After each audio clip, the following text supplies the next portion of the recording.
All right, everyone, welcome back to the Ohio Bobcats Coaches Show with Jeff Boals. And Coach, we get to talk some basketball. And man, what a game it was against Akron. Playing without a couple key players, Jason Preston and Dwight Wilson there, you guys still go and win 90-73 against the second best team in the MAC. What made it possible? Yeah, I mean, to think back, February 2nd, was our last game. Mm-hmm. And, with all the COVID protocols and return to play and, everything that was happening, guys not doing anything for 14 days, pretty much. I didn't know what to expect. And I want to give a lot of credit to our staff, for extra shots and, trying to get these guys up to speed. Our strength coach, Jared Azar, did a great job, tracking, monitoring, where their recovery was when we practiced. Tyler Congrove, our trainer, those guys were very instrumental in helping everyone get back to where they were. And the tough thing was we had different guys coming back different days, so it wasn't like everybody was back on one day and you could practice, 5v5. So, it was different. We still don't have everyone back. We're hoping to, get Jason Preston back tomorrow, and a couple other guys this weekend. And hopefully by next week, we'll have our full roster back again.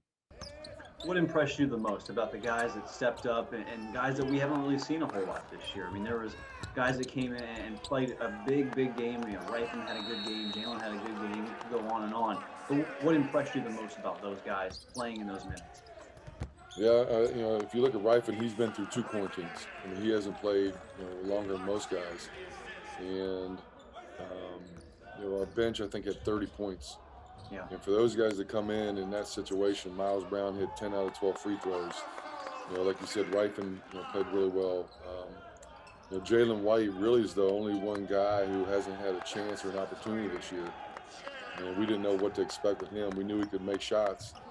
And, sometimes when you come in that type of atmosphere and game and in that situation, we told him, like, hey, when you're open, shoot the ball. If you don't, we're going to pull you out. And, he had the great confidence in his ability and made 3 big ones for us. There was a moment in the game I thought things might take a turn for Akron in their favor when Colin got his 5th foul. And you guys were already limited on the bench. You had 9 players going into the game. That left you with 8. I think at that point you also had one other guy with 4 fouls. And I thought, man, if they start to lose some depth, this could be pretty tough. But it was the opposite. You guys kept the gap and you even widened it. What made that possible? I think, Ben Vanderplas, is very versatile, and allowing him to play the 4 and the 5. Going into the game, we were going to play Colin and Reifman at the 5 and play BBP at the 4, along with Mason. If you look at Nolan Foster, he was an emergency situation.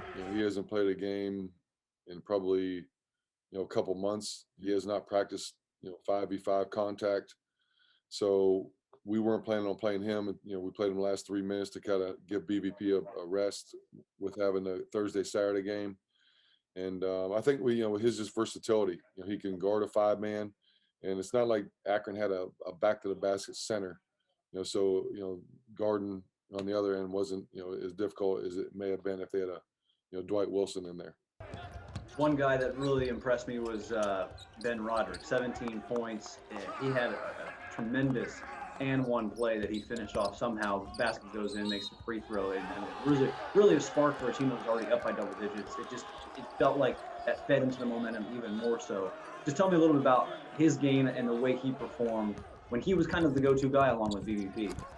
Yeah, I mean, he's playing a lot of confidence. And, I kept asking those guys, hey, do you need a blow? Do you need a blow? And he was the one guy like, hey, I'm good. I don't need to come out. And, what a lot of people don't know about Ben, he's right-handed, but he shoots lefty. So a lot of times when he drives, he's always finishing with his right hand around the rim, and hit some big threes for us, had some great finishes at the rim for us. And, he's playing with, big-time confidence right now. If I had to pick a stat other than the field goal percentage, which was 50%, you guys made 10 threes. It was the 17 assists as opposed to the 8 turnovers. That feels like a game. When you don't play for 20 days, mistakes are maybe more so prone to happen, but that wasn't the case yesterday. Why do you think that is? Yeah, all year long we've been great at sharing the basketball, and a big key for us coming in this game, Akron switched a lot. We wanted to move their bodies around, so we had to move the ball. And ball reversals, paint touches, post touches have been kind of our recipe the last 10 games that we played to be successful. And if you look at I don't have the box score in front of me, but we had like 17 points, 15 points, 12 points, 11 points, 9 points, 7 points. So a lot of different guys scored, Mhm. and when you have that type of balance, it makes you that much harder to guard. It seems like you've had that balance all year, regardless of who's playing and who's not. Even though you don't have Jason Preston and Dwight Wilson, your top two scorers and top two rebounders. Normally, when you hear that in the country, you think this team might be in trouble. But that's not the case with you guys. Is that because of the ball sharing? Is that what you think? Yeah, I definitely think that. And we've had multiple guys score 20 points, at Mm. some point, so they're capable of doing it, but they don't need to when you have that many guys who can do it. And the last thing we talked about in the locker room was playing with uber ultra superior confidence. If you're open, shoot the ball. If you're guarded, drive the ball or pass it, and screen bodies. And I thought our guys played with superior confidence yesterday. Now that that first game's out of the way, how do you turn around and get ready for what is going to be 4 games in 9 days here?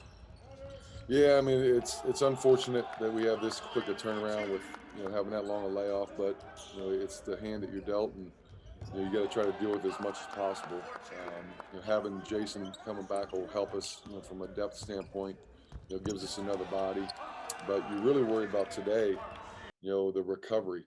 Guys that played a lot of minutes at a high intensity that they hadn't done for 3 weeks, and so you're excited to come back in game one. The adrenaline works in your favor, um, but now with a less than a 48-hour turnaround for your next game, how do you respond to it? So it'll be interesting today. We're doing the massages, the ice baths, the hydration. Today in practice we won't do much at all. It'll be pretty much film and walkthrough, and then tomorrow afternoon we'll tip it up again. Guys are playing Eastern Michigan. They're 1-9 in the MAC, not having their best year. But what do you think you guys learned from a team like Akron? I don't want to go through their mentality, their mindset, but they found out that you really can't take any days off when you're playing any team in the MAC. And you guys weren't playing with the full roster, but you played your best basketball, I think, yesterday. What do you learn from a game like that you can't underrate anybody going into a game?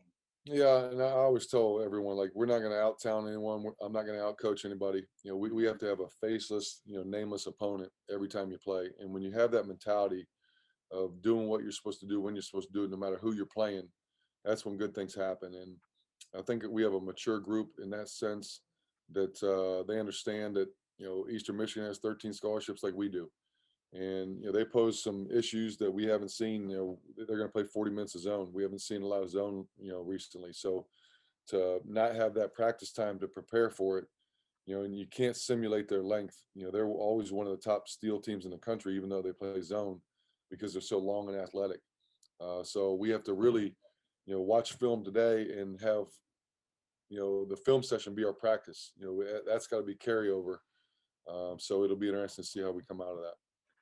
Good game against them coming up, and then you guys have Buffalo too. So back to back, pretty big games for you guys. So good luck on both of those, Coach. Thanks for your time. Yeah, I appreciate it, Justin. All right, take care.